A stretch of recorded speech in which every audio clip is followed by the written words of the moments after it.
abençoados pelo Senhor, que ele seja um instrumento em tuas mãos para a edificação das nossas vidas, das nossas famílias, para a honra, glória e louvor do teu nome. Essa é a oração que te fazemos agradecidos no nome santo e precioso de Cristo Jesus, o teu Filho amado que reina e vive para sempre. Amém. Amém.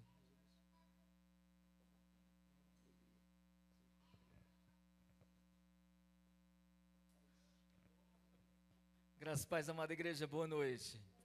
Louvado seja Deus. Você está bem com o Senhor Jesus Cristo? Amém? Não senti muita firmeza, não. Você está bem com o Senhor Jesus? Está sendo filmado esse negócio aqui, gente. Você está bem mesmo? Que bênção. Falei para o pastor Benito, falei, pastor, é muita ousadia da sua parte me pedir para eu ficar à vontade aqui hoje, né?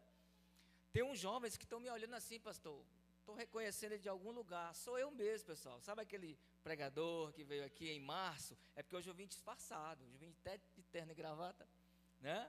Então você está olhando assim, eu acho que ele esteve aqui em março mesmo, né? Eu ia vir com minha camiseta do Vasco, mas eu vi que tem alguns flamenguistas aí, e eram muitas setas, né, do inimigo contra a minha vida. Então vamos ficar só com o nosso terninho mesmo.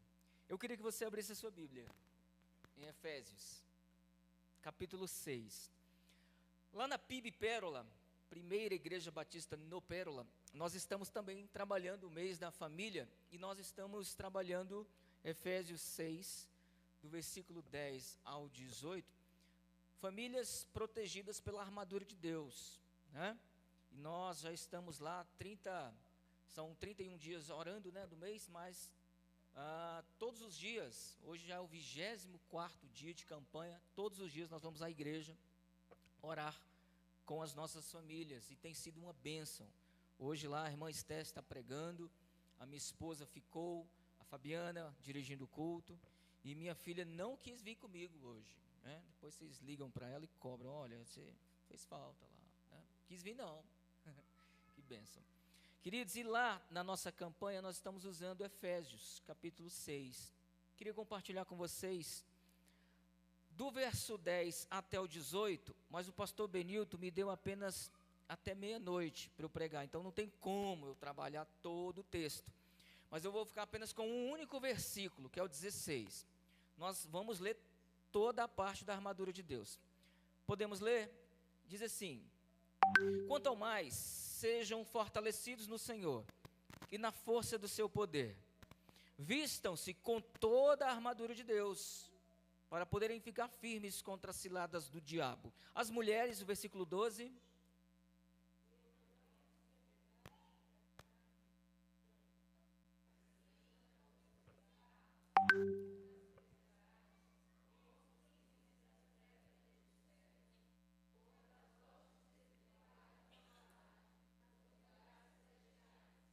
Mulheres, aprendam.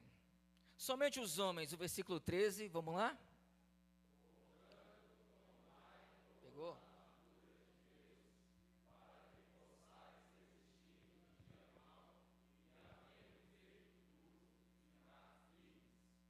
A leitura é diferente. Vou dar uma chance para as meninas. Mulheres, pelo amor de Deus, versículo 14.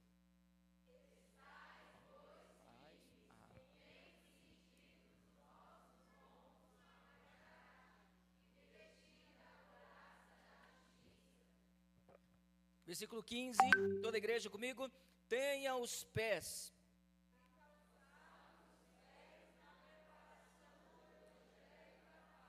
Versículo 16, segurando sempre o escudo da fé, com o qual poderão apagar todos os dardos inflamados do maligno. Versículo 17, toda a igreja comigo.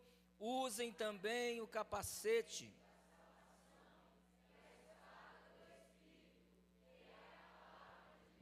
Finalmente, versículo 18, estou lendo na minha versão NAA, por isso está dando diferença aí.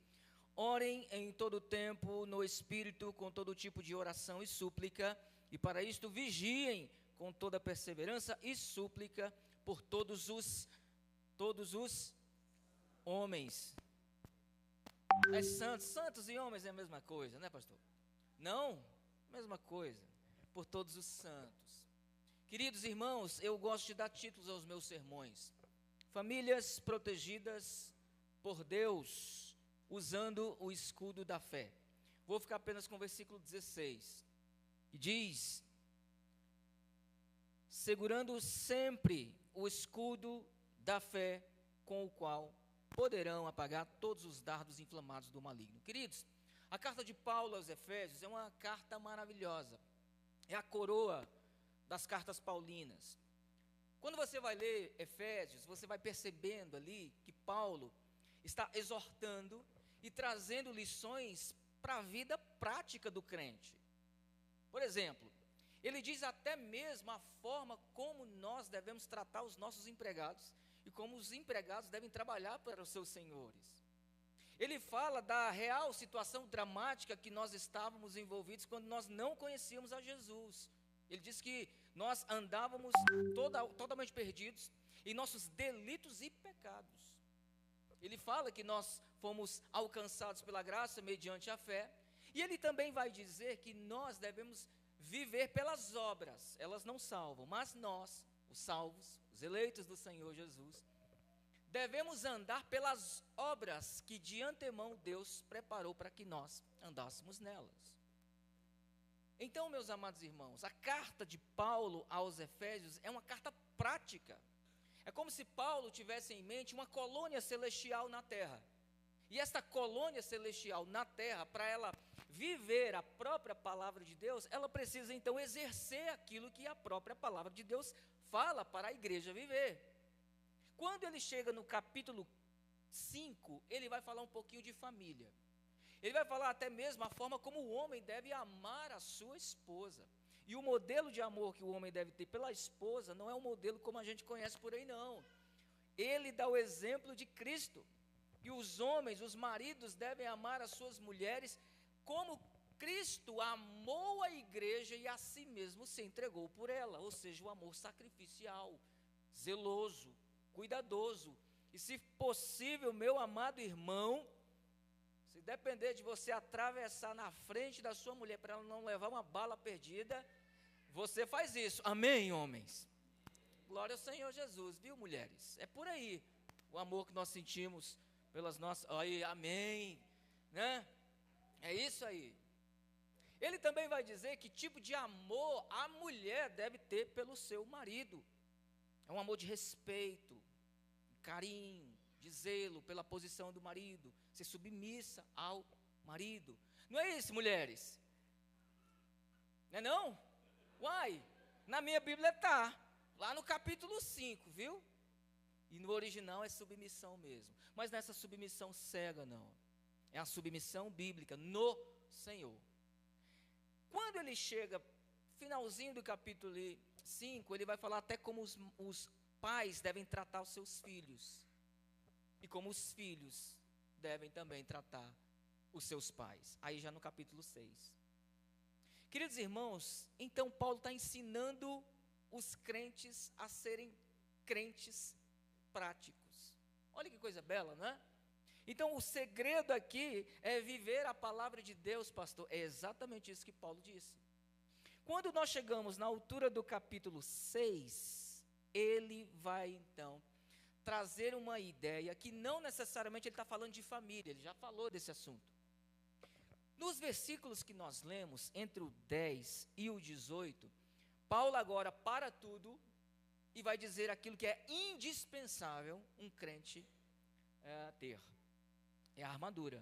E serve para todas as áreas da vida. No trabalho, na escola, na faculdade, em família. Você e eu precisamos de uma armadura. A armadura é esta que Paulo mesmo vai chamar que é a armadura de Deus. Ele usa uma palavrinha, um palavrão, a panóplia.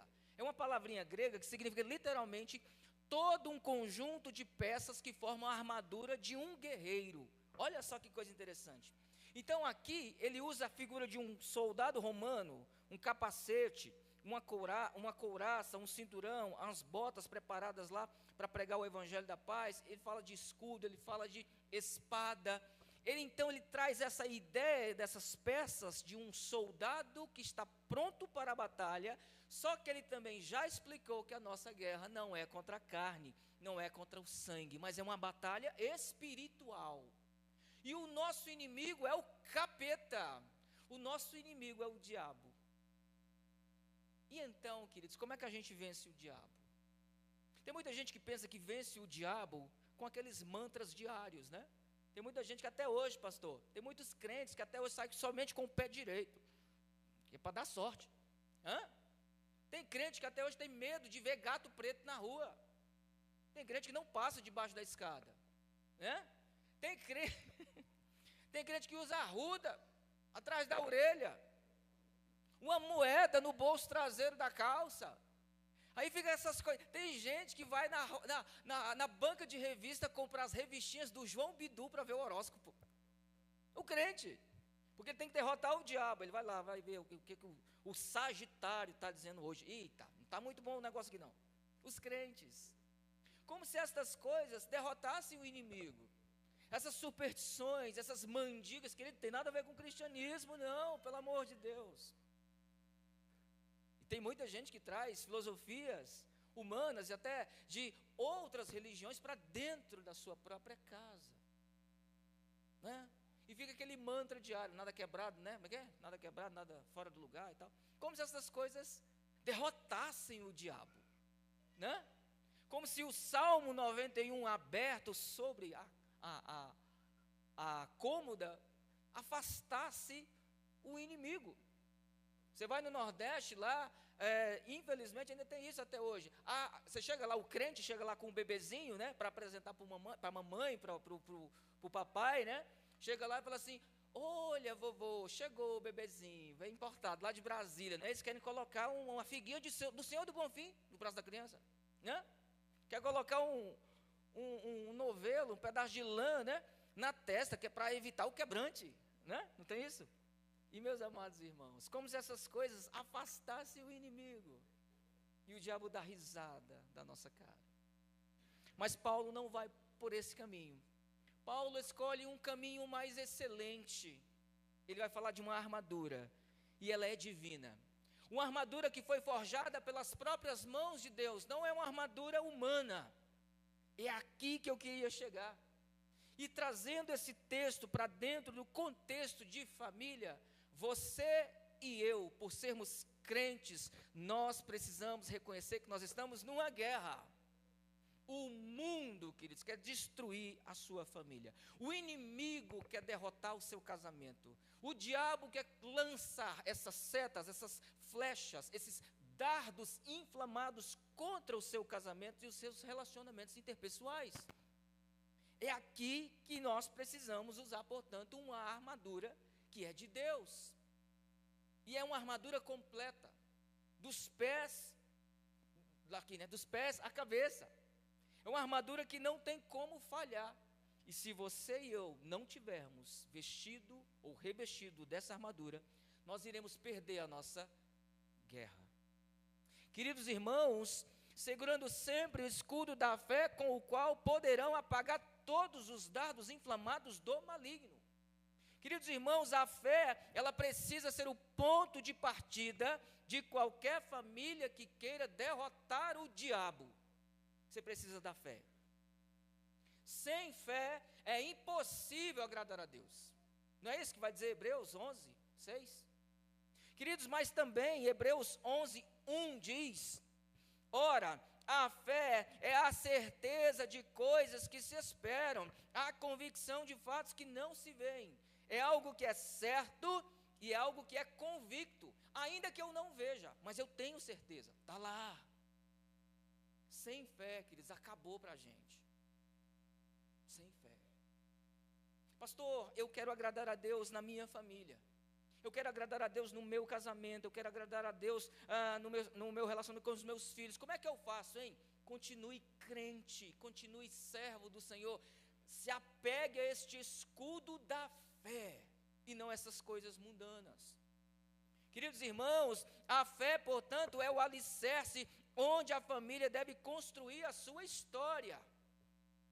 Quantos e quantos casamentos já nasceram, queridos, completamente equivocados, porque a crente, ao invés de buscar na PIB de Braslândia, que está cheio de menino bem bonitinho aqui, foi buscar lá no mundo. Estou forçando a barra, tá, jovens? Depois vocês conversam comigo, depois, né, pastor? Mas o crente não, cheio de jovens abençoados aqui, foi buscar lá no mundo, pautado por alguma coisa, seja aparência, ou seja, o que eles ou elas podem oferecer. O casamento já está fadado a falir, a ser destruído ali, só na escolha de quem você vai postular namorar. Imagine quando você casar. Queridos irmãos, sem fé em Deus, toda a família fica fragilizada, vulnerável ao ataque do inimigo. Imagina você, crente no Senhor, cresceu na igreja, nasceu na cozinha da igreja, pastor. Cresceu, vai para a faculdade. Uma aula de 15 minutos de um pastor ateu destrói toda a fé do jovem que vai para a faculdade. Já parou para pensar nisso? Como é que fica isso aí? Onde que estava essa fé? Cresceu na igreja, foi discipulado, era dos mensageiros do rei, foi enviado para missões. O pessoal já desconfiava que seria até pastor, mas uma aula na faculdade, um professor ateu, em uma aula de 15 minutos, destrói tudo, confundiu toda a cabeça do rapaz. Aonde que estava a fé desse moço? Com certeza não estava firmada em Deus. Queridos irmãos, em 1 João capítulo 5, versículo 4 diz: porque todo o que é nascido de Deus vence o mundo, e esta é a vitória que vence o mundo, a nossa fé. E o texto está dizendo uma coisa interessante. O texto diz, vence o mundo, ou o texto diz, vence no mundo? Vence o mundo. Acontece que as pessoas só querem vencer no mundo. Vencer de alguma forma. Seja no campo da fama, dos status, financeiro, porque as pessoas contam isso como se fosse a verdadeira vitória. Não, eu venci, eu estudei, eu batalhei, eu consegui. Mas o texto, a promessa aqui é para que o crente, usando a sua fé, ele vença o mundo como sistema, decaído pelo pecado, dominado por Satanás, porque a Bíblia também diz que o mundo jaz no maligno. O mundo já está, queridos, dominado por Satanás. Então há uma promessa que, exercendo a nossa fé, a verdadeira fé, nós venceremos o mundo como sistema. E quando esse mundo se voltar contra a sua família, aí você vai precisar exercer a sua fé. Quando tudo se revirar, quando tudo vier contra você, quando tudo vier contra a sua família, precisa haver fé nesse seu coraçãozinho aí. Amém? Queridos, a família que vive a fé, ela deposita na eternidade, mas a família que não vive a fé, ela dá um cheque sem fundo. Ou seja, não há garantias, queridos, para os descrentes. Somente aquele que crê no Senhor, ele tem uma esperança maior. Quer ver uma coisa? O descrente, o ímpio, ele não sabe como é que vai ser o dia dele de amanhã. Ele não sabe. Ele não sabe se vai acordar. Ele não sabe nem se ele vai chegar vivo no trabalho. Não sabe. Pastor, eu também não sei não. Pastor, eu não sei nem o que é que vai acontecer daqui a 1 minuto. Mas você tem uma esperança maior. Que daqui a 1 minuto, o Senhor ainda continua sendo o Senhor da sua vida. E se um dia, ou amanhã, eu espero que não, mas se vai que de repente, né, alguém lá dos céus grita a sua senha, 17 é você foi convidado a morar na glória. O seu sepultamento vai ser lindo, né, pastor? Vamos estar celebrando a sua passagem para a eternidade. O crente tem uma esperança maior, ainda que a gente não saiba o que vai acontecer agora, daqui a 1 minuto. Mas Cristo já está lá, porque nós já depositamos a nossa confiança nele, e ele está no controle soberanamente das nossas vidas.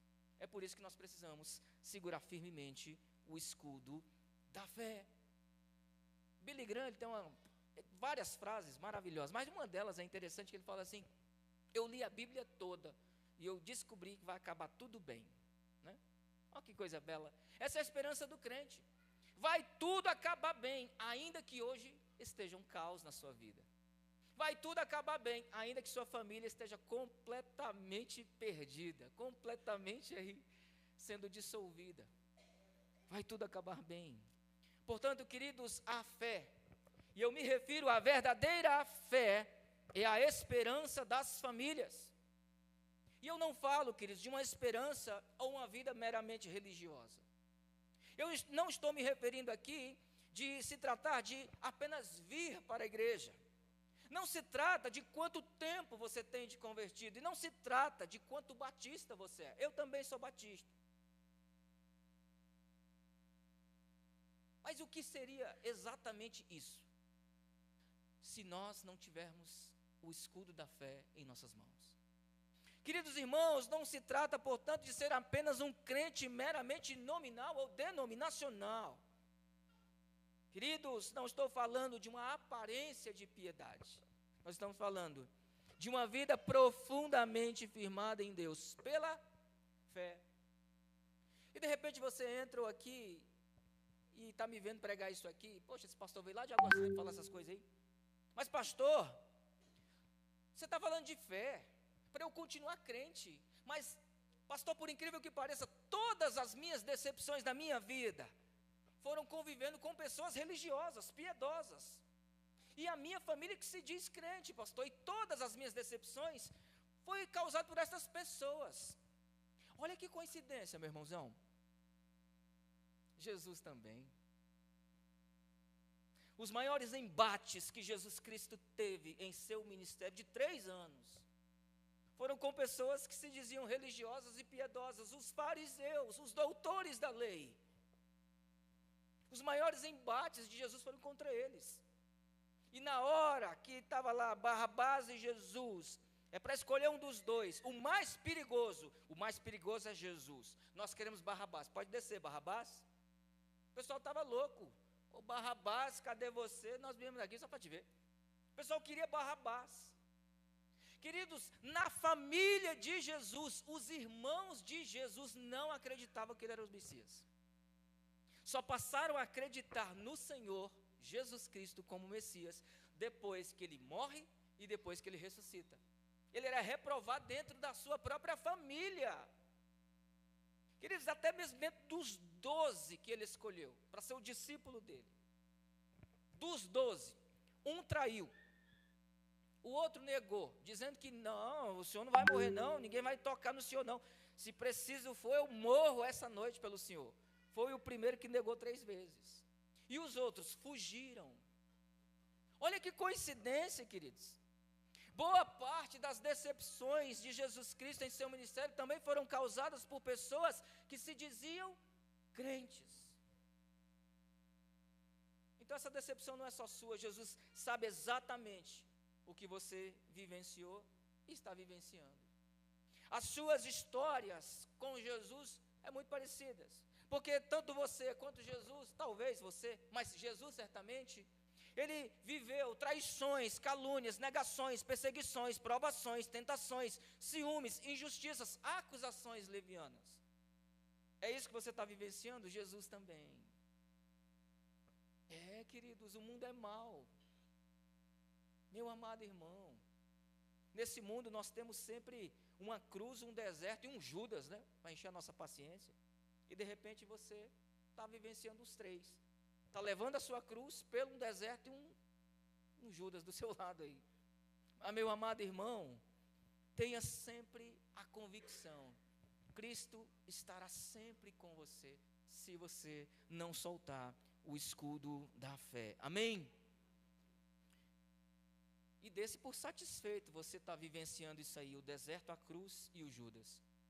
Porque no caso de Jesus, o seu pecado e o meu pecado o matou. Você está vivo, você está até respirando, você até tomou banho para vir para a igreja, está até cheiroso, está até arrumado, ó. Você está no lucro, amém? Ah, pastor, então o senhor está me dizendo que a vida é assim mesmo? A vida aqui nessa terra é sobre sofrer e dar glória a Deus? Então é sobre isso, pastor, é sobre lutar incansavelmente, dar-se por satisfeito e chegar vivo no final do dia? Eu não disse isso, mas é por aí também. Eu não disse isso, mas é quase isso. Queridos, este mundo é mau. Este mundo, queridos, não é uma Disneylândia, não é um playground. Esse mundo, queridos, é um campo de batalha. Você e eu estamos em guerra. E se você não acordou para essa realidade, eu sugiro você acordar o mais rápido possível. Porque Paulo está falando de uma armadura espiritual. E essa armadura aqui é para batalharmos contra um inimigo fortíssimo, que é o diabo. Queridos irmãos, o mundo não é essa coisinha fofa que espalharam para a gente a vida toda, não. Nessa coisinha inofensiva que disseram para nós, não. O mundo é terrível. Paulo chamou aí de mundo tenebroso. Jesus Cristo cravou. Ele não disse, talvez vocês vão passar por uns probleminhas na vida. Não, ele disse, no mundo, presta atenção, você quer ser crente? Tudo bem, não tem problema. No mundo tereis aflições. Ele cravou. A nossa esperança é que ele venceu o mundo. E aí ele fala para você ter esperança. Essa é a esperança do crente. Ainda que o mundo seja terrível e passemos por grandes decepções, e passaremos, há uma esperança no nosso Senhor Jesus. Mesmo o mundo sendo mau, mesmo que haja por fora combates, por dentro temores, Cristo será sempre a nossa solução. Amém, queridos? Então, se Paulo está falando que tem um escudo, então acho que a gente precisa se proteger. O problema, queridos, não é passar pelos problemas, porque todo mundo vai passar. O problema é como você vê o problema. O problema é como que você está envolvido no problema e sai dele. Ou então, muitas das vezes, o problema não está em sofrer e viver no meio de famílias imperfeitas, mas o que nós iremos fazer com as decepções que somos submetidos em família e na vida. Tem gente que passa por tanta dificuldade que ele prefere largar o escudo da fé e voltar o que era antes. Mas tem gente que em meio aos problemas se agarra profundamente ao escudo da fé e parece que fica até mais crente. Já reparou? Já reparou que no mundo, já teve essa impressão, que você que não nasceu na igreja, mas já teve essa impressão, você que teve um tempo lá, perdidão, na bagaceira do pecado, que quando você era de lá, você sofria menos? Já teve essa impressão quando era crente? Por quê? Simples. Porque agora, você que é cristão, você tem as provações, e só quem pode provar é Deus. Você tem as tentações da sua própria concupiscência, da sua carne, né? E você agora tem um inimigo, o diabo. Antigamente não, você jogava no time dele, entendeu? De vez em quando chegam as queixinhas, eu não sei se aqui na PIB-Brás chega, mas de vez em quando, lá na Pérola, pastor, o diabo tem se levantado contra a minha vida. Eu, glória ao Senhor Jesus Cristo, aí. É melhor ele se levantar contra você do que ele ser um seu aliado. Não, você está no time certo. O diabo tem que ficar triste com você mesmo, aí. Queridos irmãos, a verdadeira fé, ela é forjada no fogo da aprovação. A verdadeira fé, ela nasce em meio ao caos. A verdadeira fé, ela nasce em meio aos problemas reais. É interessante ser cristão. E é interessante como é que Deus faz algumas coisas e permite, e outras ele vai lá e faz questão de nos colocar em meio a certas situações que a gente não entende a princípio, só depois. De vez em quando Deus pega na mão de algumas pessoas para dar uma voltinha no deserto. Já reparou isso? E ali é que nasce a sua verdadeira fé. É no problema. Quando está tudo bem, está tudo bem. Quando está tudo bem, está ótimo. Mas quando vai mal, é ali. Queridos, o mar não se abriria para Moisés se ele não tivesse enfrentado Faraó e atravessado o deserto. Lembra dessa situação? Moisés, o povo, Mar Vermelho na frente, à direita deserto, à esquerda deserto, atrás Faraó e o exército egípcio. Então para onde ele vai olhar? Não tem mais para onde olhar, porque para onde ele olhar, ele está cercado de problemas, ele tem que olhar para cima. A resposta de Deus, Moisés, está muito parado. Diga ao povo que marche, é para frente que se anda, meu garoto. Toca nas águas que esse negócio vai se abrir. Faz o teste. Ele, sim. Olha o milagre. Em meio ao deserto, em meio ao caos. Queridos, Davi, ele não seria um grande rei se não tivesse enfrentado o primeiro gigante que lhe apareceu. E olha que interessante, Davi entrou numa guerra que não era dele. Ele está lá pastoreando as suas ovelhinhas e o pai dele, meu filho, vá ali na guerra. Quem é que manda um filho para a guerra? Leva queijo e leite. Leva um lanche para os seus irmãos que estão lá na guerra. Você, na volta, me diz como é que está a batalha. Quando Davi chega lá, tem um maluco do outro lado gritando, 40 dias, chamando uma pessoa para guerrear contra ele. E ninguém foi. Olha que coisa interessante. Ele saiu para entregar pão, queijo e leite. Comprou ali que pão, na Gonçalina, não sei. E chegou lá, estava no meio da guerra. Queridos irmãos, às vezes acontece isso. Mas sabe onde que Davi ganhou a guerra? Pastor, eu entendo, já li essa passagem. Foi bem quando ele deu aquela pedrada, bem na pleura central da peridural, né? Não, foi aqui, Quando Davi olha para o Golias, em nenhum momento Davi chama Golias de gigante. Já reparou? Quem é este incircunciso que afronta o Deus de Israel? Por 40 dias o povo olhando só na horizontal. O povo é grande, ele é gigante, ele é Golias, ele é o invencível, ele é muito, muito grande. Quando Davi chega, ele olha para de trás do Golias. Quem é este que afronta o Deus de Israel? Deus muito maior do que aquele Golias, do que aquele gigante. Ele ganhou ali. A batalha estava vencida ali, porque ele exerceu a fé. Enquanto 40 dias o povo olhava só na horizontal, em um dia Davi só olhou para cima e acabou. A guerra está vencida. O problema é que a gente não quer enfrentar os gigantes. A gente só quer a coroa de rei. A gente quer pular etapas. E não funciona assim no cristianismo. A gente só quer governar, a gente só quer reinar. Davi foi ungido, queridos, antes do gigante. Com 16, 17 anos, ele só vai assumir o trono com 30 anos. E durante esse período todo, muita luta, muita dificuldade, perseguições implacáveis do Saul. Queridos irmãos, não pule as etapas na sua vida. E às vezes a gente quer resolver os problemas de maneira fácil. Não, é só fazer isso e fazer aquilo. E aí começa a surgir aquelas regrinhas básicas que a gente quer colocar no nosso caderninho de isso aqui tem que fazer, isso aqui. E muitas das vezes nós não buscamos o Senhor e a orientação de Deus pela oração. Lembra de José?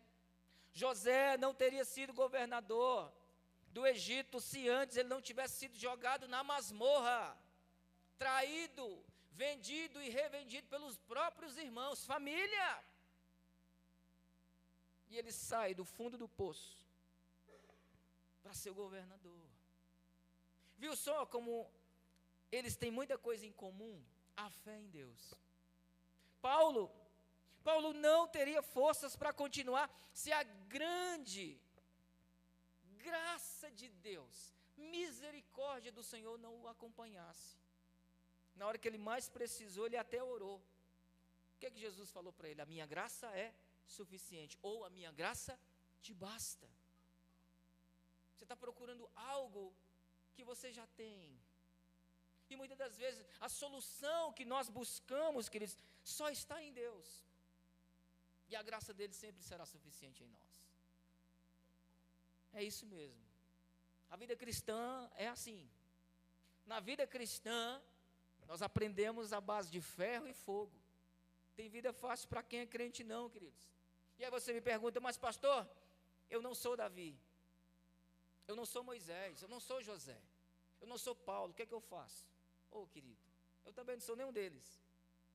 Mas por incrível que pareça, temos algo em comum com Davi, Paulo, José, Moisés. Nós servimos o mesmo Deus que não muda.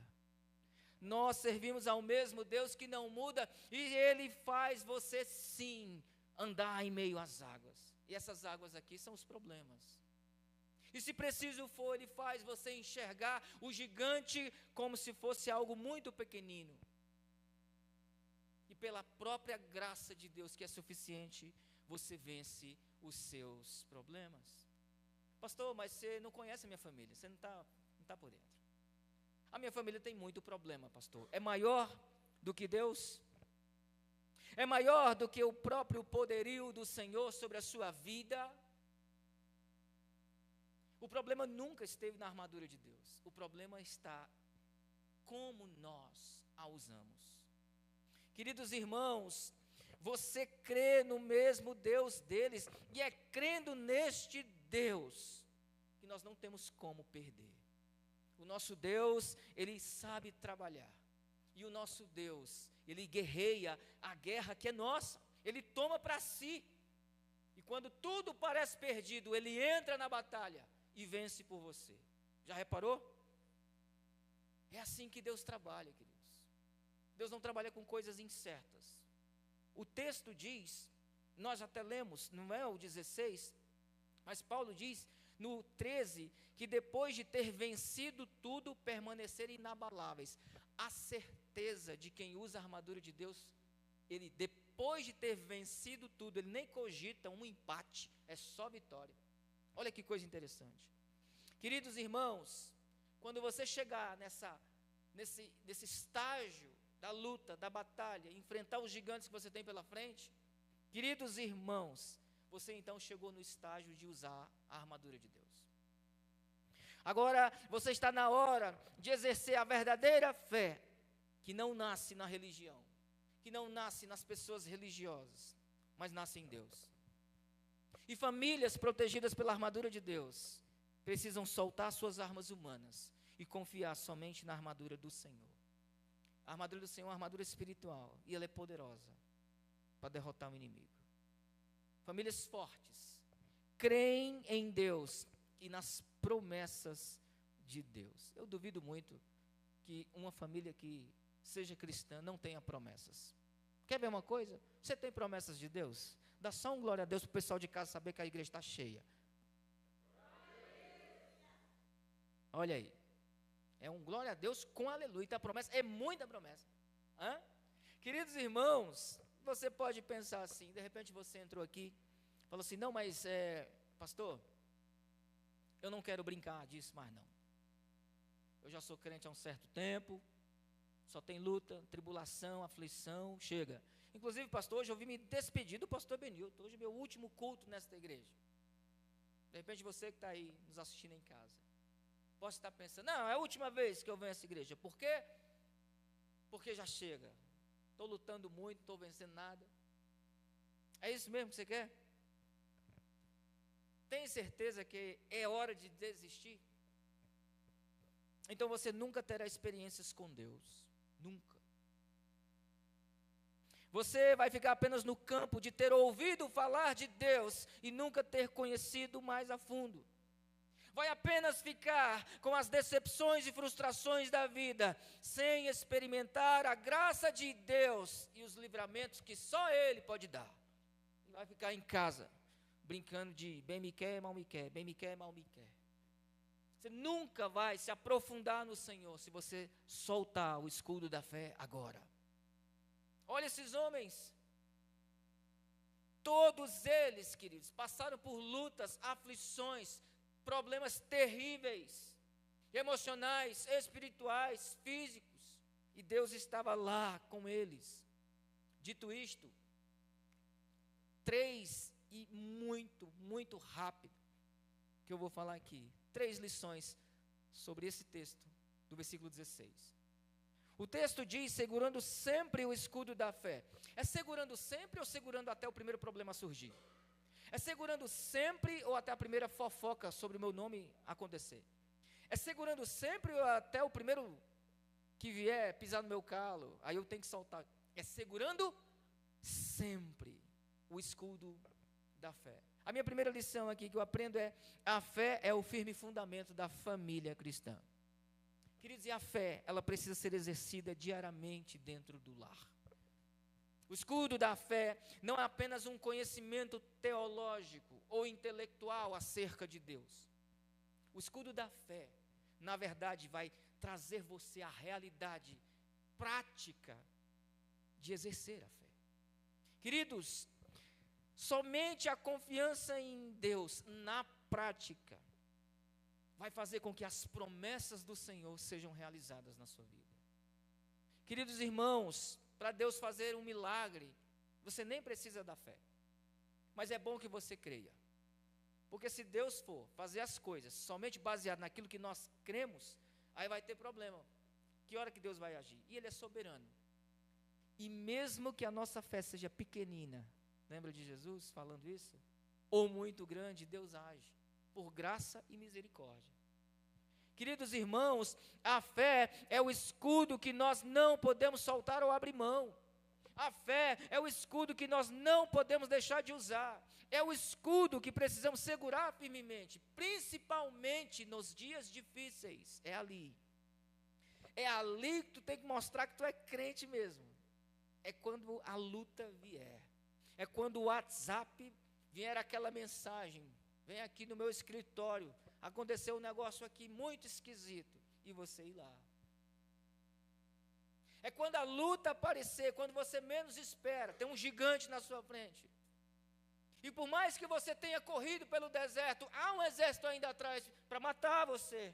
É ali que você precisa exercer a sua fé. E você vai precisar, querido, desse escudo. Queridos irmãos, a função do escudo é proteger você.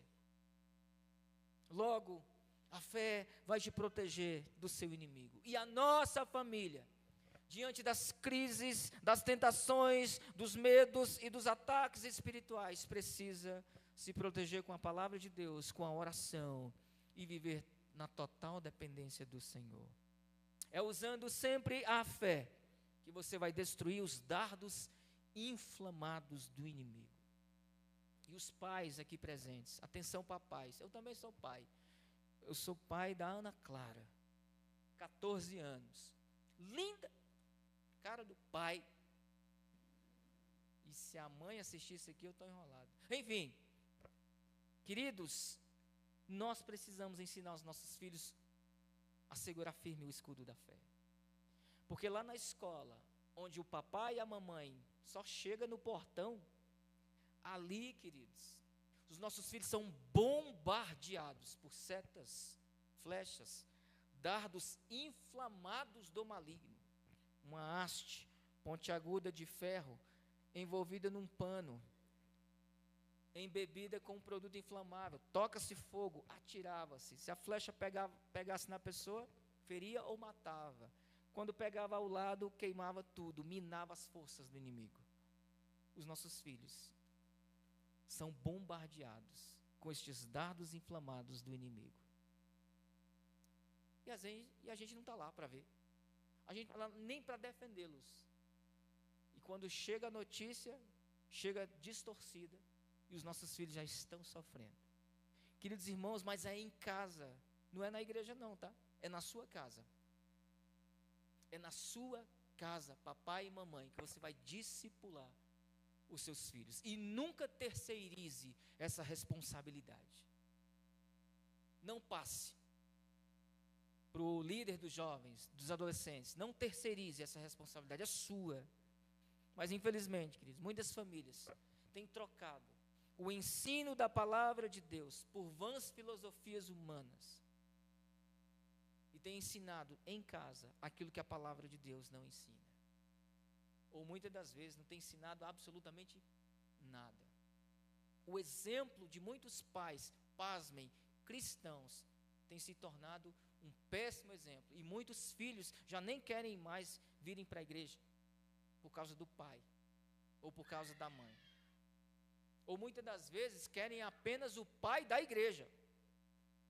Não, eu quero o papai que congrega lá na igreja. Lá na igreja ele é uma bênção. Aqui em casa ele toca o terror.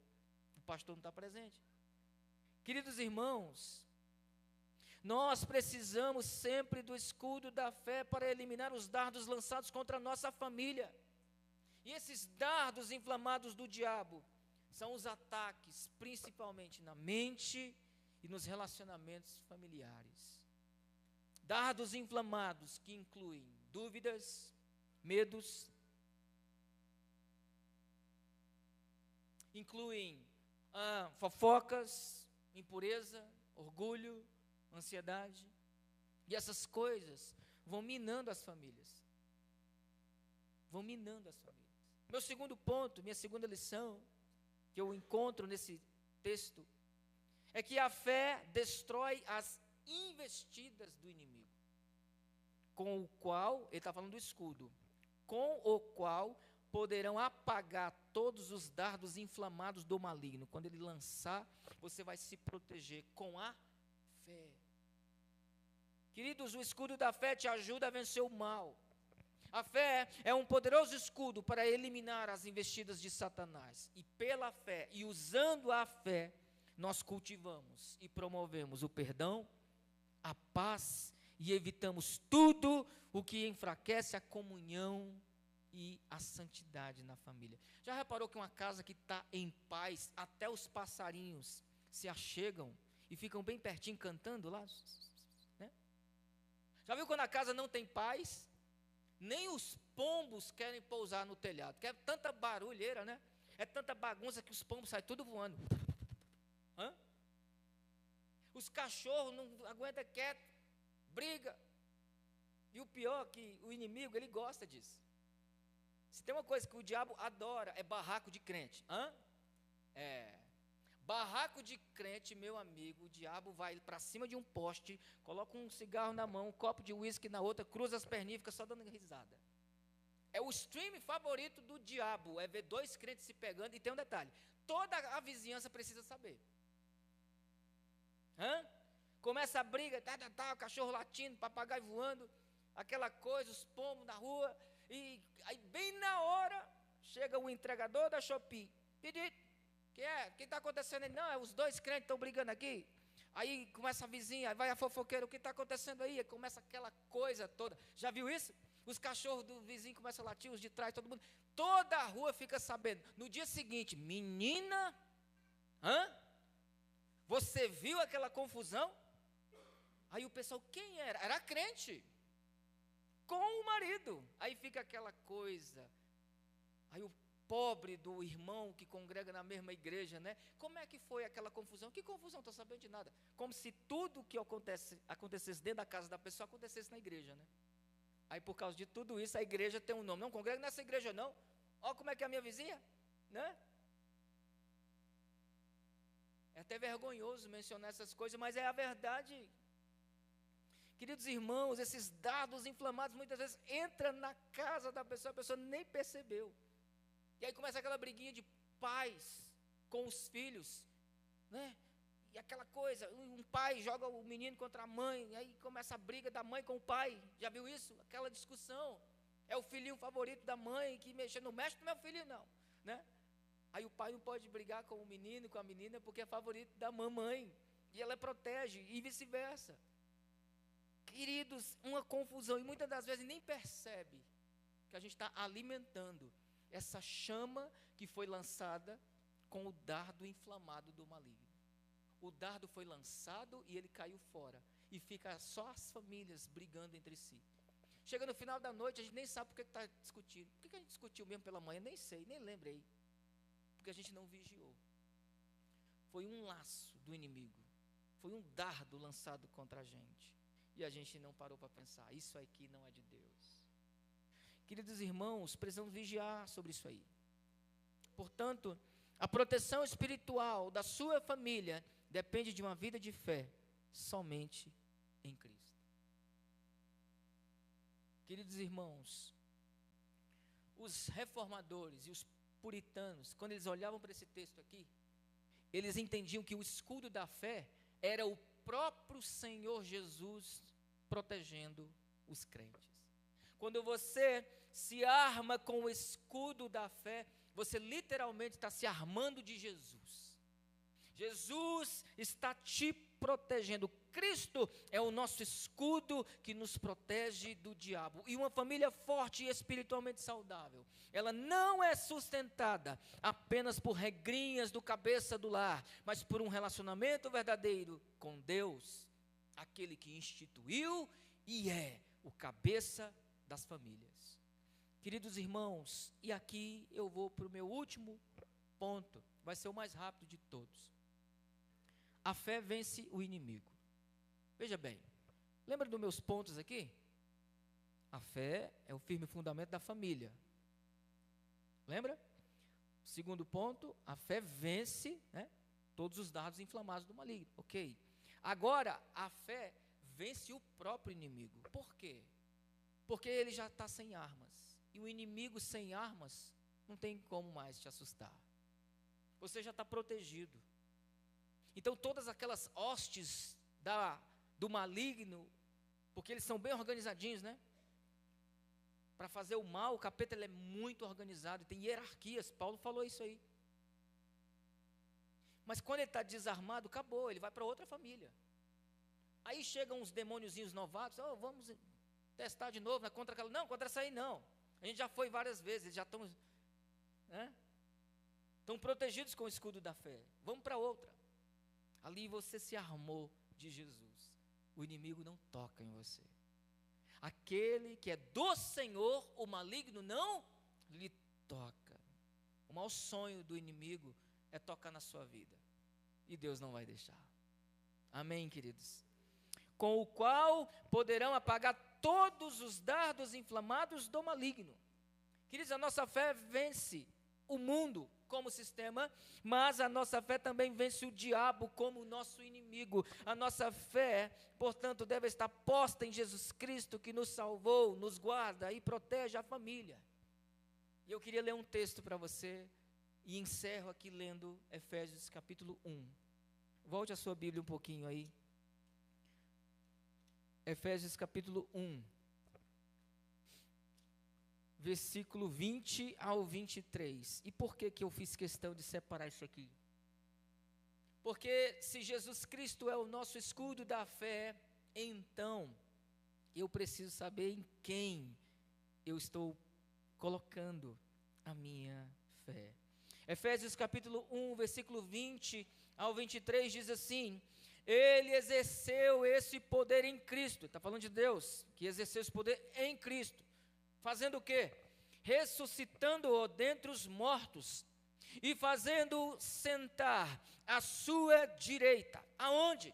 Nas regiões celestiais, acima de todo o principado, potestade, poder, domínio, de todo nome que se possa mencionar. Não só no presente século, mas também no vindouro. E sujeitou todas as coisas debaixo dos seus pés, para ser o cabeça sobre todas as coisas, e o deu à igreja, a qual é o seu corpo, a plenitude daquele que tudo enche em todas as coisas. Sabe o que ele está dizendo aqui? A sua fé e a minha fé precisa ser colocada somente nesse Jesus. Por quê? Porque toda autoridade, todo governo, todo principado e potestade estão debaixo dos seus pés. Ele tem autoridade em tudo, sobre tudo. Ele mesmo disse, antes da sua assunção, ele disse o seguinte, lá em Mateus 28, né? É-me dado todo o poder nos céus e na terra.